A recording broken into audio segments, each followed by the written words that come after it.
मोदी जिंदाबाद, नरेंद्र मोदी जिंदाबाद, जेपी नड्डा जिंदाबाद, जेपी नड्डा जिंदाबाद, सीपी जोशी जिंदाबाद, सीपी जोशी जिंदाबाद, भजनलाल शर्मा जिंदाबाद, भजनलाल शर्मा जिंदाबाद। धन्यवाद। एक बार 400 बार, एक बार 400 बार मोदी सरकार, एक बार मोदी सरकार। धन्यवाद।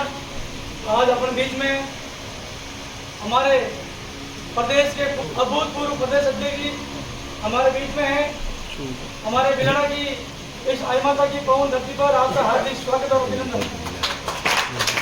और गहराई अतिथियों का मान सम्मान और बहुमान करना हमारा कर्तव्य बनता है।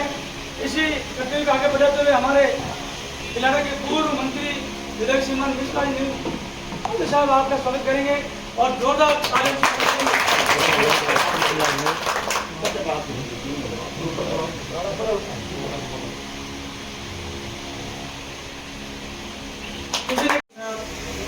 आपका बहुत बहुत स्वागत, बहुत बहुत अभिनंदन। आगे बढ़ रहा है। 19 तारीख को जहां पहला चरण का चुनाव है वहां लगभग पूरी तैयारी के साथ सब पार्टियां अपने अपने मैदान में हैं। 26 को दूसरे चरण का चुनाव है, वहाँ भी नॉमिनेशन का और विड्रॉल का काम करके प्रत्याशी सामने आ चुका है। मैं कह सकता हूँ कि इस पूरे अब वातावरण की स्थिति है कि पूरे राजस्थान में भारतीय जनता पार्टी के पक्षों वातावरण है। नरेंद्र मोदी जी के लिए ज़बरदस्त विश्वास हम जन में है। कांग्रेस में भय का वातावरण है, पलायन का दौर जारी है। लगातार डूबती हुई नाव में कोई सवारी नहीं करना चाहता। कांग्रेस छोड़ करके लोग जा रहे हैं। कई जगह प्रत्याशी नहीं मिल रहे और कुछ जगह प्रत्याशियों को बदलना पड़ रहा है, वो छोड़ के चले गए। कुछ जगह बैसाखियों के सारे कांग्रेस खड़ी है। आज दौर इतना है कि 10 साल का नरेंद्र मोदी जी का शासन, उसमें आम आदमी की चिंता, देश का सम्मान, महिला को सुरक्षा, महिला के भविष्य की चिंता, युवा को अपने भविष्य के बारे में चिंता, किसान को सम्मान निधि और बाकी चीज़ों के माध्यम से उसके गौरव को बढ़ाने का काम और हर वर्ष दोनों फसल रबी और खबी में उनके समर्थन मूल्य को बढ़ाकर देने की नरेंद्र मोदी जी की योजना। इसके कारण से देश में सुरक्षा का वातावरण, बाह्य सुरक्षा के नाते से भी आज दुनिया के किसी देश में इतनी हिम्मत नहीं कि आज भारत की तरफ आँख उठा के देख ले। जिसने प्रयास किया उसको करारा जवाब भारत के सैनिकों ने नरेंद्र मोदी जी के नेतृत्व में दिया है। आम आदमी को इस कारण विश्वास बनाए और हर कोई चाहता है कि एक बार फिर तीसरी बार नरेंद्र मोदी भारत के प्रधानमंत्री बनने चाहिए। इसलिए एक वातावरण राजस्थान में पूरी तरह अनुकूलता का वातावरण है।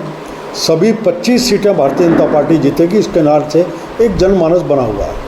अब आपका तो आपने पूरे देश में एक इंच जोड़ के आपने बड़े हाईवे बनाए, 6 लेन बनाए, 8 लेन बनाए। अभी पश्चिमी राजस्थान के अंदर सबसे बड़ी किसानों के लिए नदियों से नदियाँ जोड़ने वाली योजना है। ये वाजपेयी साहब ने भी किसानों को हमेशा ये भरोसा दिया नदियों से नदियाँ जोड़ेंगे। मोदी जी का भी ये 2 टर्म हो गए। किसानों के लिए कोई बहुत बड़ा काम पार्टी अब तक नहीं करती। देखिए, किसानों के लिए आज़ादी के बाद पहली बार किसान को सम्मान निधि देने का काम किसी ने किया। नदियों से नदियाँ वैसे आपका प्रश्न आ गया, मेरा जवाब वो उसमें वो भी आएगा जवाब। सम्मान निधि पहली बार आज़ादी के बाद किसान को किसी ने दिया। पहली बार ऐसा हुआ कि हर बार रबी और खरीफ की फसल में समर्थन मूल्य बढ़ा करके दे रही है और सरकार खरीद कर रही है। पहली बार इतना हुआ कि सरकार का, किसानों का, कृषि का जो बजट था उसको जो कांग्रेस के समय 14 में जितना था उससे कम से कम 8 गुना ज़्यादा बढ़ाकर बजट किया, जिसमें सारी सुविधाओं की बात है। ये नरेंद्र मोदी की सरकार है जिसने, अटल जी ने जो सपना देखा था नदियों को जोड़ना, उस पर काम शुरू किया। हम सब जानते हैं कि ERCP प्रोजेक्ट ईस्टर्न कैनाल का जो था वो लंबे समय से कांग्रेस की सरकार 5 साल तक लटकाती रही, भटकाती रही, कुछ काम नहीं किया। भजनलाल जी के नेतृत्व में राजस्थान की सरकार बनते ही 17 दिन ERCP के ऊपर समझौता हुआ, काम को आगे बढ़ने का काम हुआ।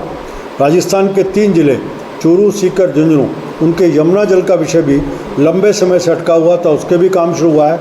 बाकी जगह भी पश्चिम राजस्थान में जो विषय थे उनके ऊपर भी सरकार ने काम शुरू करने का मन बनाया, करते हुए पानी की समस्या को प्राथमिकता के साथ पूरा किया जो श्रम का।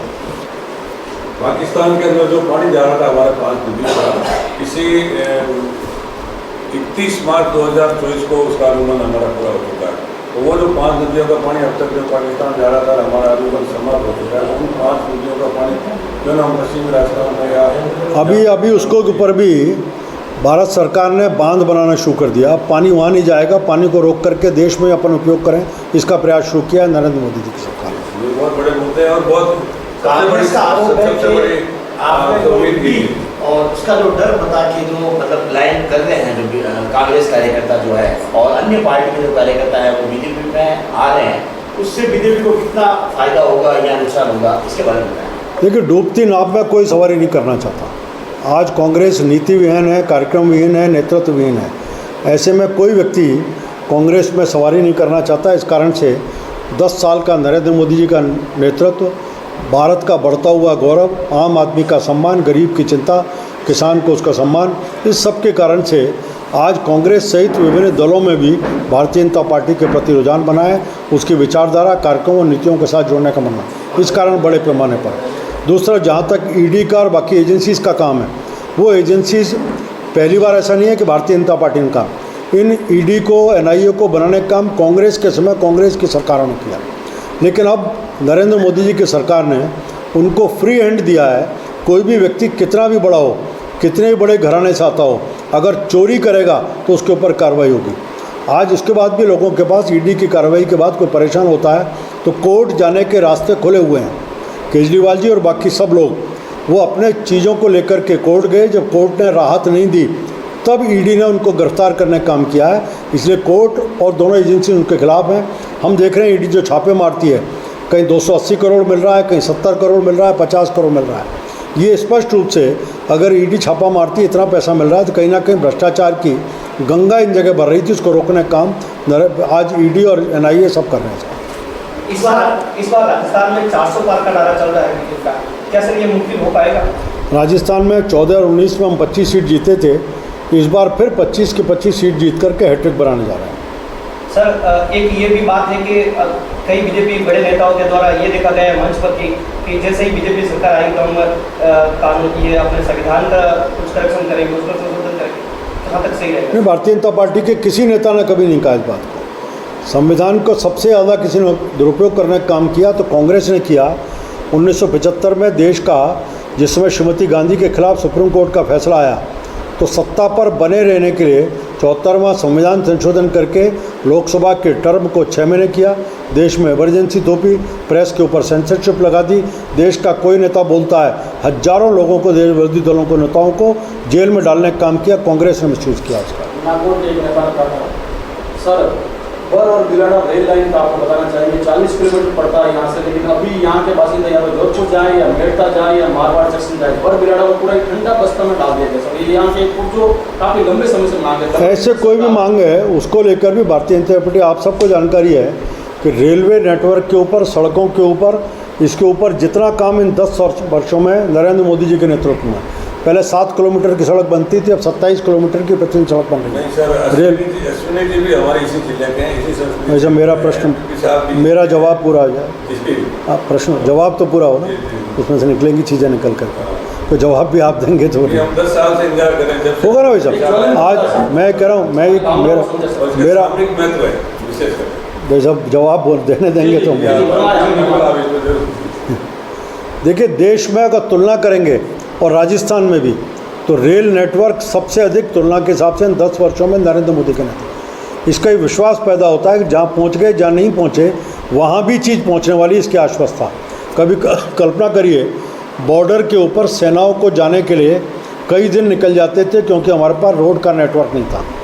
अब भारतमाला प्रोजेक्ट के माध्यम से ए क्वालिटी की, सुपर ए क्वालिटी की सड़कें बन रही है। और कल ही वहाँ लड़ाकू प्लेन उतरे उन ट्रेनों के, उन सड़कों के ऊपर। ये इस तरह का करिश्मा कहीं हो रहा है तो नरेंद्र मोदी के नेतृत्व में हो रहा है। के बारे में बात करेंगे, सड़क पर बाद में आएंगे। मैंने रेल भी बोल दिया। स्थानीय विधायक ने यहाँ के जो सर्वे हुआ था उसको नकार दिया। वो खुद कह रहे हैं, मुझे खुद को समझ में नहीं आ रहा कि सर्वे की जगह फिजिबिलिटी चेक करने के बजाय वो यहाँ सर मैं आपको फिर बोल चुका। अगर बार बार एक ही विषय का प्रश्न करेंगे तो बार बार जवाब नहीं दे सकते। किसान विरोधी बिल जो है और बीजेपी ने जो किसान पक्ष में जो बिल लेके आए, उस बिल का विरोध हुआ था, तो कहाँ तक जो है किसानों की, लेकिन नरेंद्र मोदी जी की सरकार किसानों के लिए 3 बिल लेके आई थी। वो किसानों के हितैषी बिल थे, लेकिन क्योंकि कुछ किसानों को स्वीकार नहीं था ये लोकतांत्रिक सरकार है कि लोकतांत्रिक सरकार ने देखा कि जब एकजुटता नहीं है और एक मत नहीं है तो उसको विड्रॉ किया, बाद में उसके किसानों के साथ बैठ करके जो करना वो करे।